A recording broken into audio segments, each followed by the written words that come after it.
In this module, we're going to talk about how to get negative exposures in the context of mean variance portfolio selection.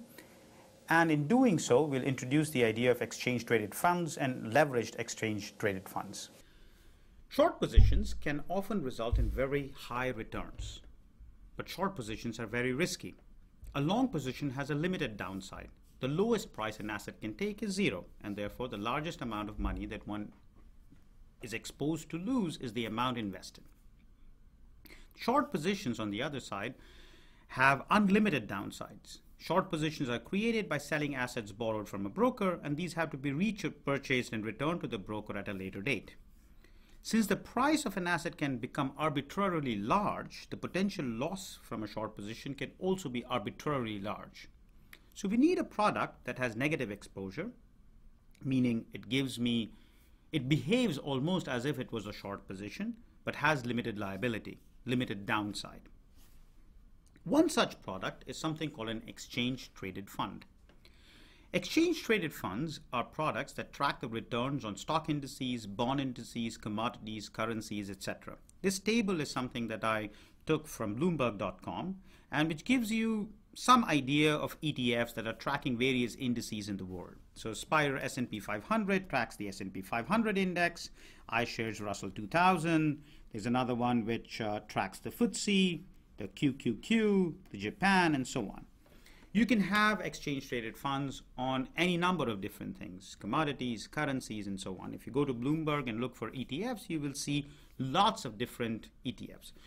So these ETFs that are shown on this particular slide track the daily return on their underlying index. So the daily return on the Spire S&P 500 would be tracking the daily return on the S&P 500 index. ETFs also allow you to leverage the returns on the indices. Leveraged ETFs produce daily returns that are multiple of the daily returns on the index. Bull ETFs will return beta times the daily return on an index, and beta could have values 2 and 3 and so on. So Pro Ultra Share S&P 500 is a bull ETF on the underlying index, which is S&P 500.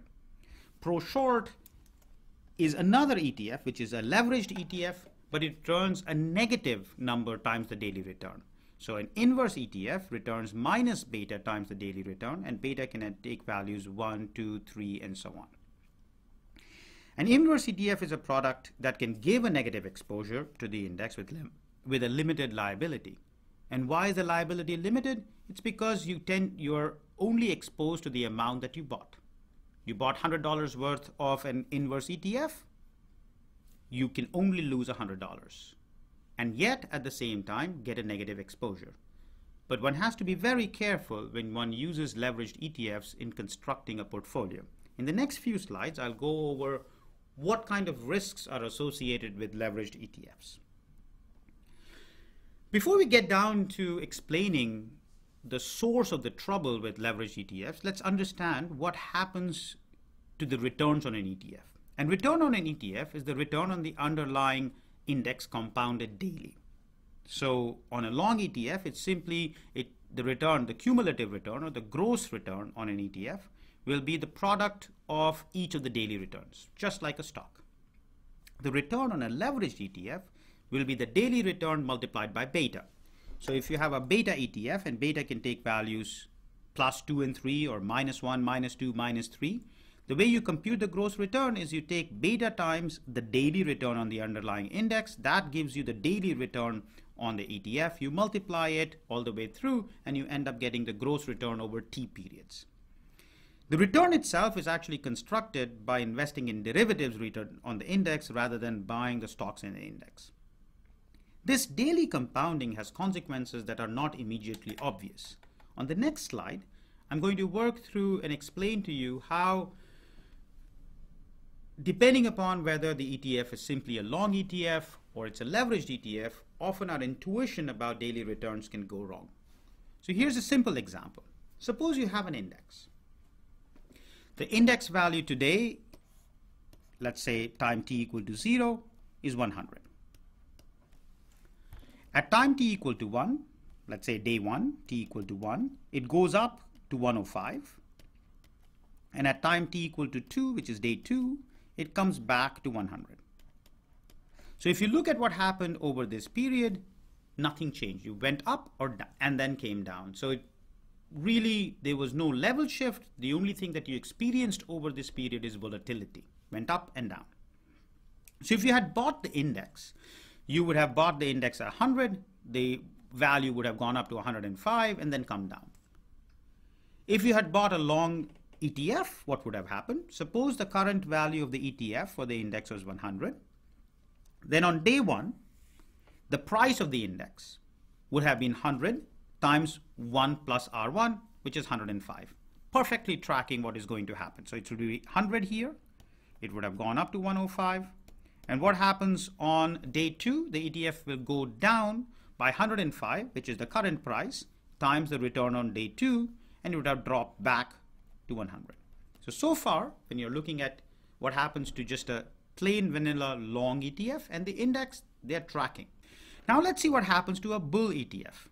A bull ETF, let's say in this particular case, we take beta to be equal to 2, twice bull ETF. The current price of the index is 100. Over the first day, the index returned 5%. So the bull ETF will go up 10%. So now on day 1, its value would be 110. It would have been increased by 10% instead of 5%. On day 2, the index went down 4.76%. So R2 was minus 4.76%. And therefore, the amount by which it's going to go down, this should be 110. The ETF will go down by 110 times 1 plus 2R2. So this time it's going to drop down, and the net value that you'll end up getting here is 99.52. So you will not come back to 100, you will go below it. So the bull ETF, over the 2D period, actually lost money. Now if you look at the mechanics, it's not the case that bull ETF is returning something that they did not promise. But if you were to interpret as if a bull ETF was holding a twice leveraged position, then if the index went up from 100 to 105 and came back to 100, you expect to come back again. And that intuition is wrong.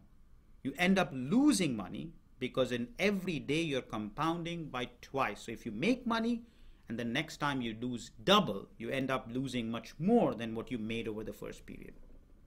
Now let's see what happens to an inverse ETF. So in an inverse ETF, you start from 100. On the first day, you end up making money on the index. So the R1 was 5%, and therefore the inverse ETF will lose money. So it'll come down to 95 by the same percentage, but now it's come down. On day 2, the return is minus 4.76%, and therefore the inverse ETF is going to make money. It's going to be 95 times 1 minus R2. You'll end up getting to 99.52. Again, you have lost money. You started from 100. You ended up getting to only 99.52. Moreover, the 2 times ETF and the negative ETF both ended up at the same position. Intuitively, we would have expected something which is twice the ETF and something which is negative ETF should not end up at a different position. One of them making money, the other one losing money, and so on. But here we end up getting to the same position. The index did not lose money, the long ETF did not lose money, but the leveraged ETF as well as the inverse ETF ended up losing money. All of this happens because the daily compounding leads to some unintuitive results. All the computations that I've shown on this slide are correct according to the rules of what the ETF returns are, but they do not conform to the intuition that we have for these products. In this slide, we are going to work through the mathematical expression for the returns of a leveraged ETF. The gross return on a static leverage position in the underlying index is simply going to be beta times S capital T minus beta minus 1 S0 times 1 plus RT. So this entire expression is coming because we have to borrow beta minus S0 amount of money at time t equal to 0, and the funding rate is R, so this is the amount of money that I have to return at time capital T. So that's an amount that I have to remove from what I would gain from selling my positions in the underlying index. Therefore, the return that I end up getting is approximately beta times ST over S0. Now, that you should think of almost as a simple interest rate analog. So when I invest in a beta leveraged ETF, I know that the returns that I'm going to get on this ETF is going to be compounded daily. So I expect to see some sort of a compounding effect. So it'll be S1 over S0. So I should expect a term like S1 over S0 to the power beta, S2 over S1 to the power beta, and so on. And therefore, all of these terms should cancel, and it will end up getting approximately S capital T over S0 to the power beta. This is what I should expect based on the daily return. Now, what truly happens with the ETFs is that you get a term which corresponds to this compounding effect, which is ST over S0 to the power beta.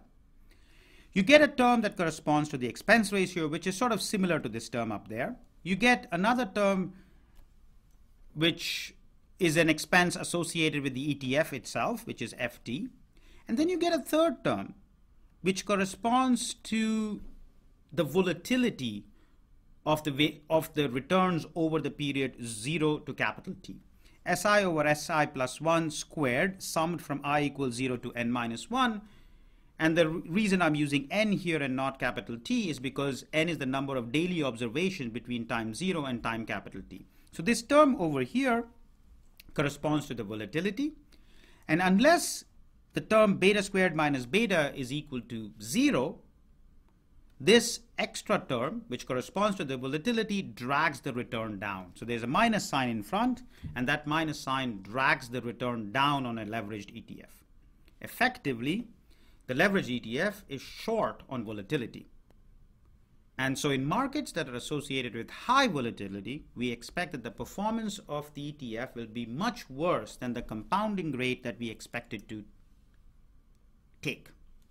And therefore, we think we should expect that in markets with high volatility, leveraged ETFs are not going to perform very well. ETFs are generally designed for short-term plays on an index or a sector and should be used in that way. Over long periods, leveraged ETFs do not work as one may expect, especially in volatile markets. In this slide, I'm just going to show you a simple example illustrating this point that leveraged ETFs during volatile markets do not perform as we expect them to do. In the first half of this slide, I'm showing you the returns on Pro Ultra Shares oil and gas, which is a twice ETF on the underlying oil and natural gas index, and DUG, which is a Pro Ultra Short oil and natural gas, which is -2 times leveraged ETF. So if you look at what happens to the daily returns on these 5 days, they are roughly opposite of each other. And there's a little bit of a gap between them because of the expense ratio, because of the funding rate and so on, but roughly they're going opposite of each other. And so if the intuition over daily returns carries over, then we expect that these ETFs should give me opposite returns over a large period of time as well. But if you look at what happens to the returns on these, or the price of the returns on these ETFs from September 2008 to February 2009, the blue line corresponds to DUG, which is the same thing up here. The red line or brown line corresponds to DIG, which is the same thing up here. Up here, DIG and DUG are running opposite each other.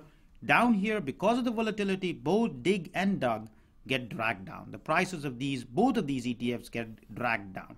And this is because ETFs, particularly leveraged ETFs, are short volatility.